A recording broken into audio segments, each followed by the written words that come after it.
Today on the spot, we check out what's new this week on Wii Shop Channel and bring you double exclusives for WWE Smackdown vs. Raw 2011 and WWE All-Stars. Today on the spot.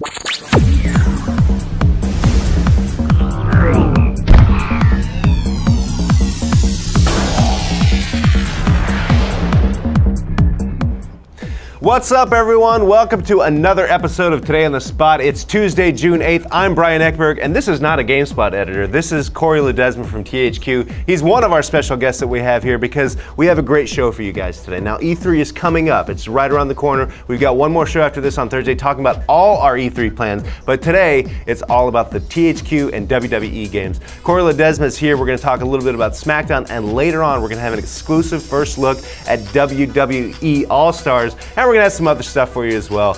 But it's going to be a great show, so let's get right to it. Talk to Corey Ledesma. Corey, welcome to the show. You're a familiar face here. I am. Thank you. Thank you for having me. It's nice to have you here. Now, I gotta be honest. You guys are showing SmackDown earlier than maybe you've ever shown it before. Yeah, we haven't had it at E3 playable on the floor in I don't know how many years. So it's been a long time, so we're really excited about that. All at THQ. You know, we can't wait to debut it at E3 so people can get a hands-on, check it out, and see it so early. So tell me about what you're going to be showing at E3.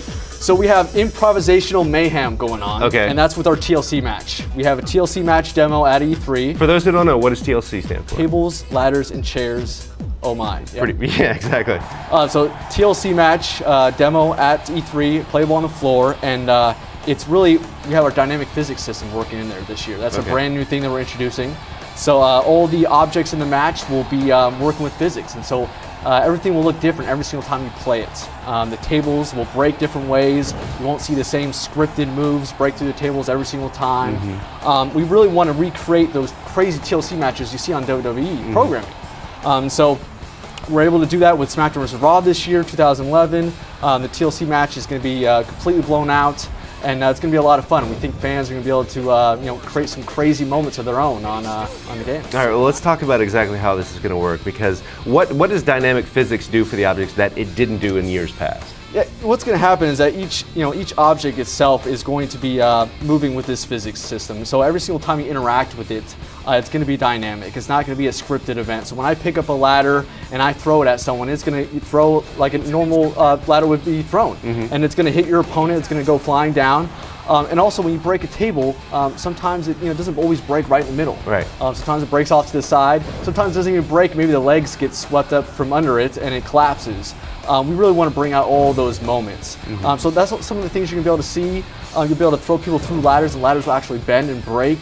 And you'll be able to stack ladders and tables onto any area of the ring. So if you want to stack it against the barricade, the ring ropes, the corner, if you want to stack a ladder against another ladder standing up, you're going to be able to do all that crazy stuff in this match. And the superstars will sort of react to what's happening, however you have things adjusted. You showed me earlier that you'll be able to stack a ladder on a ladder, and a guy will be able to run up it. Yeah, you'll be able to run right up that ladder. You'll be able to dive off, do dive-in attacks.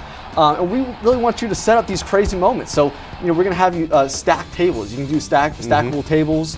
You can run up that ladder and crash right through it. You're going to be able to, set up tables anywhere throughout the ring, whether it's in the middle or outside. You can do diving attacks, running up the ladder and outside the ring through a table.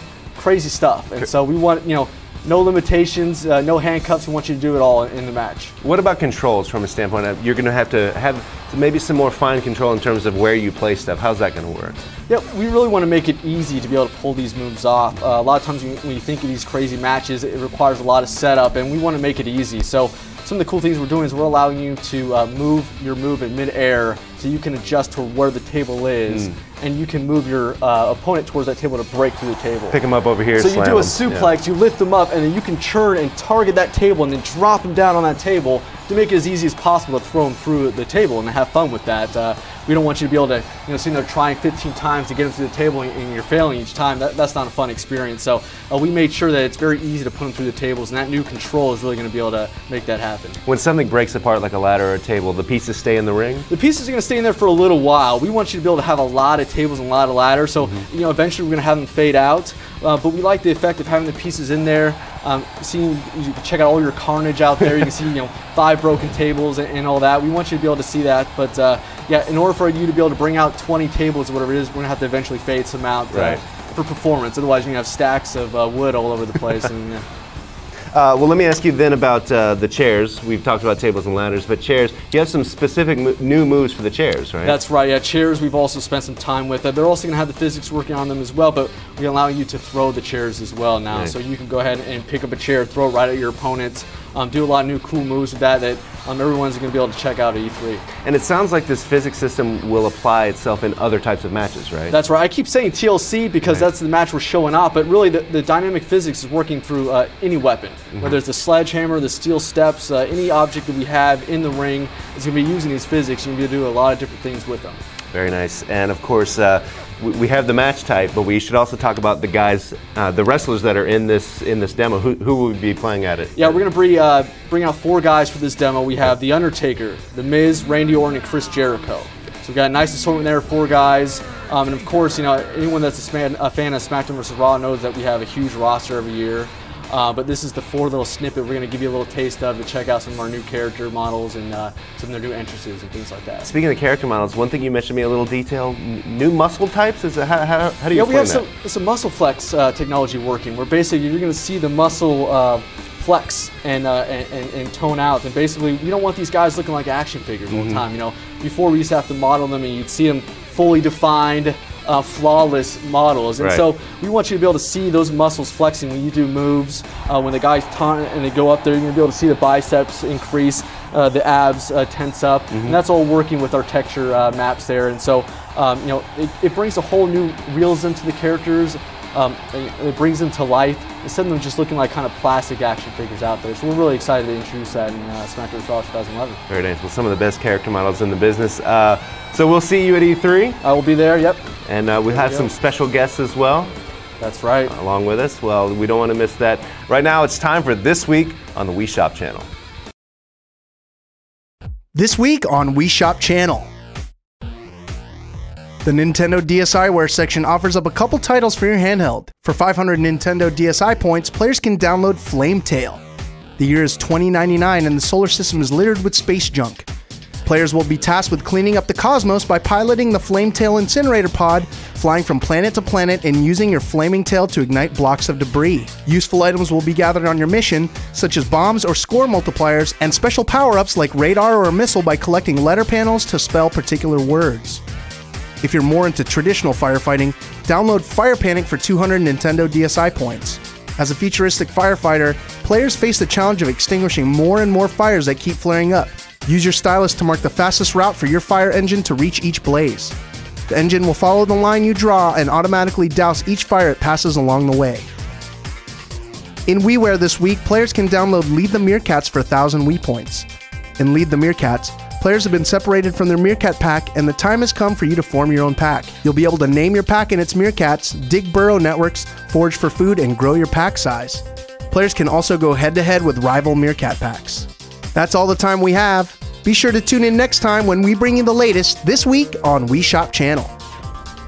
Well, there you go. That's what's happening on the Wii Shop Channel. One thing I failed to mention at the end of Corey's demo of SmackDown 2011 is the release date. It's October 26th, so look out for the game now. Right now, I'm joined by Sal DeVita, an entirely new wrestling game, an entirely new WWE game. You are the man behind it.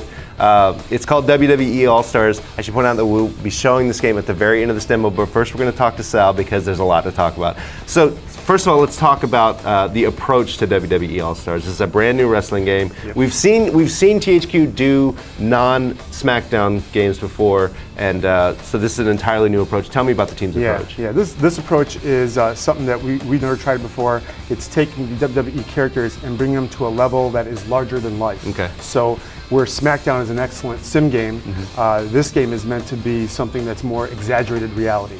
So the characters are bigger, their muscles are bigger, the move sets are more powerful, stronger, they jump higher, they throw farther, just immense energy and power behind what they do. So. Now, you're no stranger to wrestling games. You've been involved with sports, for that matter, a lot of different sports games. You did the Blitz games, you've done the TNA games. Can you talk about how that sort of informed WWE All-Stars, particularly with TNA, because that was a wrestling game. What you learned from that bring into this project? Yeah, learn on TNA, we learned that wrestling is a lot harder of a game to make than what it looks like. There's so much to it. The wrestling superstars are just amazing athletes. They can do so much stuff. And what we learned is that we need to provide that for our audience. So while SmackDown is providing the breadth of what wrestling is, the programming is, we're going to take a different approach and focus on the characters themselves. So The Rock or John Cena, what are their characters about? And we bring their characterizations of the superstars to a different level that that SmackDown may not care to go down. So I think that's where our game kind of separates from SmackDown. Okay. Again, I should point out, we're going to show this game at the very end of this demo, and I think the visual style is going to surprise some people. Can you talk about sort of how you decided on this visual style and whether you went back and forth on what you wanted this game to look like? Yeah. Well, the style of the characters is based on what we wanted the game to be. So because the game is not going to be a simulation game, we didn't want the characters to be simulation either. So we styled them to be, larger than life, big, kind of, superhero type style, but they're still realistic. So like when you look at them, they're just kind of these big meaty little superheroes that you're going to grab and wrestle around with. Right. So they're the style of the game matches what movesets they're performing, and because they're performing bigger moves, I think these characters fit. And the SmackDown series is pretty deep in terms of controls, has a lot of things you can do. How are you approaching controls and accessibility? Yeah, this game is more styled. It's similar to a fighting game where responsiveness is very fast. The moves you can chain things together very well, a lot of combos in the game. There are impacts, again, are much harder, throwing people farther, a lot more agile type moves. You can dive, from ropes and over ropes and from turnbuckles to almost 3/4 of the way across the ring. And so it's very much more of a, I'd say, fighting-esque than wrestling. However, we maintain our roots in wrestling because it's the characters are wrestling, and man, no more entertaining moves than what you can see in the wrestling world. I mean, those guys really do some creative stuff. Well, I've seen some stuff of this game, and there's lots of entertaining moves in here. So let's stop talking and just show the merest of teases of this game. Sure. So let's dive into it and find out what's going on here. All right, so as we're looking at the game, you can see that the guys are definitely beefier than what they would be like in real life. But again, the game is more about responsiveness. It's more about hard hits. As you can see, I'm chaining some moves together there. Hit the guy there, grab him, flip around him here. Lots of quick moves. Ooh, nice. Blow out his lungs there. Once you lock a guy up here, you can throw him down to the ground like that, or you can, there's a strong grab, you grab him up like this, and even pick him up and give him a big slam. Oh man. Just grab him out of the air as well. Oh. Flip him around again, give him a little neck breaker there. Okay. All right. And then, of course, what I'm doing here, I'm building up all these moves so that I can fill up that meter that you can see below the name John Cena is all filled up, and that gives me energy. That energy is used to perform signature moves, and our signature moves are a little bit different than what they would normally do. I would imagine. So in this case here, I'll perform a signature move to him here. Oh my God, grabbed out of it. Let's try that again. There we go. Grab him up there. Can't see me. Yeah. Up in the air. Up in the air, and bam. And back down. Shockwave effects, crowd goes crazy, that kind of a thing, So the game is designed to be bigger and I guess more impactful than what you'd normally see in a wrestling game or, Absolutely. Or a normal fighting game. Well, there you go. There's the briefest of glimpses at WWE All-Stars. The game and Sal will be here for our E3 live show. You don't want to miss that. The final question, though, of course, is when's the game coming out? Early 2011. Early 2011. That's WWE All-Stars. Sal, thank you so much for being here. Guys, that's a look at WWE All-Stars and WWE Smackdown. Both those games will be part of our live show at E3. You don't want to miss that. And of course, we're going to have tons of E3 coverage coming up in just a few days. And this Thursday, June 10th, we're going to have our pre-E3 show where we're going to tell you everything you need to know about GameSpot's upcoming live coverage of E3 2010. You don't want to miss it. For the entire GameSpot crew, for Sal DeVita, for Corey Ledesma, I'm Brian Eckberg. See you guys Thursday. Tune in Thursday for an interview for FIFA 11, and we break down GameSpot's E3 2010 coverage.